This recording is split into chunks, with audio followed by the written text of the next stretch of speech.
Cricket लाखों करोड़ों लोगों के मनोरंजन का एक साधन है। राष्ट्रीय खेल हॉकी होने के बाद भी क्रिकेट का जुनून लोगों के सिर चढ़कर बोलता है। क्रिकेट भद्र लोगों का खेल कहा जाता है।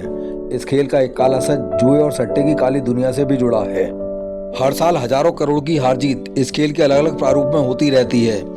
कितने ही लोग अपने जीवन की गाढ़ी कमाई से हाथ धो बैठते हैं और न जाने कितने ही लोगों की जान इस खेल की भेंट चढ़ चुकी है। बात अगर मुरादाबाद की हो तो शहर की छोटी गलियों से निकलकर क्रिकेट की सट्टेबाजियां पॉश कॉलोनी, बहुमंजिला इमारतों और होटलों में अपने पांव पसार चुकी है। जुए और सट्टेबाजी के इस नेक्सस को तोड़ना पुलिस प्रशासन के लिए एक चुनौती बन चुका था। बीती रात ऐसे ही एक नेक्सस पर कठोर कार्रवाई करते हुए पुलिस प्रशासन ने सट्टेबाजों की रीढ़ पर प्रहार किया है। पुलिस ने इस छापेमारी में दर्जन भर लोगों के साथ भारी मात्रा में नकदी बरामद की और इसके साथ ही असला भी बरामद किया है। मौके से भागे सटोरियों की तलाश जारी है। पुलिस का कहना है कि जल्द ही इस खेल का मास्टरमाइंड भी हमारी गिरफ्त में होगा। कल सीओ सिविल लाइंस और एसएचओ सिविल लाइंस को जानकारी प्राप्त हुई थी कि इनके क्षेत्र में एक बहुत ही बड़े स्तर पे आईपीएल मैचेज हो रहे हैं, उसके नाम पे सट्टा लगाया जा रहा है और बहुत बड़े स्तर पे गेमिंग हो रही है। इस सूचना पे तत्काल एक्ट करते हुए वहाँ दबिश दी गई सिविल लाइन क्षेत्र में। यहाँ जो पीटीसी है, पीटीसी के सामने एक कौशल कपूर हैं, उनके घर में दबिश दी गई और वहाँ से 9 सटोरियों को गिरफ्तार किया गया। और इन सटोरियों में एक ऑर्गेनाइज तरीके से सभी लोग मिलकर और आईपीएल मैचेस के नाम पे कुछ सॉफ्टवेयर को यूज़ करते हुए ऑफलाइन और ऑनलाइन दोनों तरीक़ों से सट्टा करा रहे थे। इसमें इन लोगों के जो वहाँ पे 9 लोग गिरफ्तार हुए, उसमें मुख्य रूप से कौशल कपूर हैं, उसके बाद एक अभिनव हैं, सुशील हैं, विपुल हैं, मनोज अरोड़ा, धर्मेंद्र कुमार, रोहित गुप्ता, हेमंत कुमार और शहजादे सलीम, ये 9 लोग वहाँ मौके से अरेस्ट हुए हैं। जब इन लोगों से पूछताछ की गई और वहाँ पे जितने सारे गैजेट्स बरामद हुए उनको देखा गया, मोबाइल्स बरामद हुए थे उनको देखा गया, तो उसे स्पष्ट रूप से पता चला कि ये लोग बड़े बड़े जो सटोरिये हैं, बड़े बड़े जो बुकीज़ हैं, उनके संपर्क में हैं और उन लोगों से इन लोगों ने आईडी ले रखी है, लिंक ले रखी है और उसके बाद छोटे छोटे आईडी क्रिएट करके नीचे डाउन द लाइन ये लोग काफ़ी लोगों से उसमें पैसे लगवाते थे। उसका यूज़र आईडी क्रिएट करते थे और उनसे पैसे लगवाते थे। उसके बाद इसमें जो भी गेमिंग जो होता है, गेमिंग के हिसाब से उसमें अगर कोई हार रहा है तो उसके पैसे ले लेते थे और जो जीत जाता है उसके पैसे ये उनको वापस करते थे। ये बहुत ही स्ट्रैटेजिक तरीके से पहले छोटे छोटे अमाउंट लगवा के उनको जिताते थे और बाद में ये लोग उसको बड़े बड़े जब अमाउंट्स वो लगाता था उसके बाद वो उसको हराते थे। इस प्रकार से ये लोग ये गैम्बलिंग चला रहे थे। इनका काम काफ़ी दिनों से चल रहा था, जब से आईपीएल के मैचेस शुरू हुए लगभग 8-10 सालों से। उस समय से ये आईपीएल में सट्टा लगवा रहे थे और बड़े लंबे स्तर पे इन लोगों ने अपना कारोबार फैलाया हुआ है।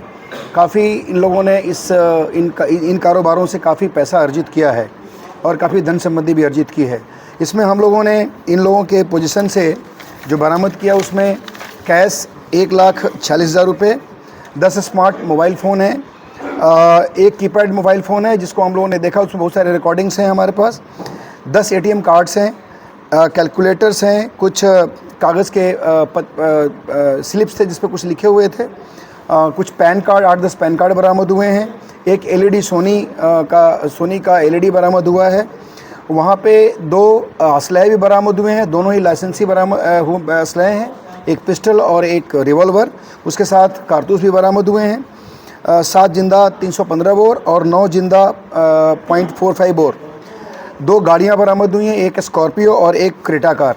इसमें ये भी इन लोगों से पूछताछ करने से पता चला कि ये लोग जो इनका जो डील होता था जब रात में मैच के समय, उसके बाद जो पैसे थे उस पैसे को ये लोग मॉर्निंग में कलेक्ट कराते थे और इसमें ट्रस्ट एक दूसरे के ऊपर खूब रखते थे। इनका वीकली कलेक्शन भी होता था और डेली कलेक्शन भी होता था। तो इस प्रकार ये एक बहुत बड़ा एक रैकेट था और ये आईपीएल सट्टा के नाम पे, और इसमें अभी हमारी बहुत सारी छानबीन चल रही है।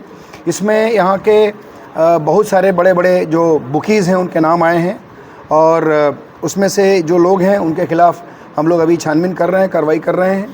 और जो भी और फाइंडिंग्स होगी उसके खिलाफ उसके हिसाब से कार्रवाई की जाएगी। अभी हम लोग जो हमारे गैजेट्स बरामद हुए हैं उसकी हम जांच करा रहे हैं, फॉरेंसिक लैब से हमारी उसकी रिपोर्ट भी आएगी और उसमें बाकी जो अग्रिम वैधानिक कार्रवाई है, जो बाकी जो लोग बचे हुए हैं उनके संदर्भ में और जो ये हैं उनके संदर्भ में, इसमें हम लोग और भी कार्रवाई करेंगे और भी रिकवरी इंश्योर करेंगे। आईपीएल सट्टा ऑनलाइन करते थे, इनके संपर्क में कैसे आते थे खेलने वाले और क्या सोशल मीडिया प्लेटफॉर्मों का इस्तेमाल करते थे? देखिए, सोशल मीडिया प्लेटफॉर्म पे तो नहीं है, इनका अपना ग्रुप बना हुआ है, व्हाट्सएप ग्रुप बनाकर, और जानने वाले लोगों को ही ये उसमें इन्वॉल्व करते थे जो इनके कांटेक्ट में है। चूँकि ये लोग ज़्यादातर लोग लोकल के हैं तो लोकल के लोगों के साथ काफ़ी लोग जुड़े होते हैं और इस गैम्बलिंग के नाम पे लोगों को जोड़ करके और एक ग्रुप बना करके उसके साथ ये करते थे। बेसिकली इसमें जितने लोग अरेस्ट हुए हैं इसमें से ये कौशल कपूर और बाकी विपुल, ये लोग डायरेक्ट करते थे। इसके अतिरिक्त जो ये लोग हैं सभी लोग उसमें पैसा लगाते थे और ज़्यादातर समय ये आईपीएल के पूरे सीज़न में एक ही जो कौशल कपूर का घर था वहीं पर बैठ के ऑपरेट करते थे। इनका कॉन्टैक्ट बड़े बड़े बुकीज से भी है जिनके नाम अभी हमारे सामने आए हैं और जैसे जैसे उनके नाम से के रिकवरी होंगी उनसे उनके नाम प्रकाश में आएंगे, उनके खिलाफ एविडेंस आएंगे, उनके नाम भी आप लोगों को बताया जाएगा, अपडेट किया जाएगा। सर वो बुकी जो है वो यहीं के या बाहर के हैं? ज़्यादातर लोग यहाँ के हैं, ज़्यादातर लोग मुरादाबाद के रहने वाले हैं। बाकी कुछ अन्य बुकीज़ भी हैं जो आउटसाइड के हैं। और मैं आपको बता दूँ, ये जो चेन है उस चेन में जो यहाँ के बुकीज़ हैं, इम्पॉर्टेंट बुकीज़ हैं, उनसे उनका कनेक्शन आगे है, फिर उनका भी आगे है और ये सॉफ्टवेयर के माध्यम से उसमें आईडी और पासवर्ड बनाते थे और उस पासवर्ड्स के नीचे से तक लोगों को खिलाते थे। तो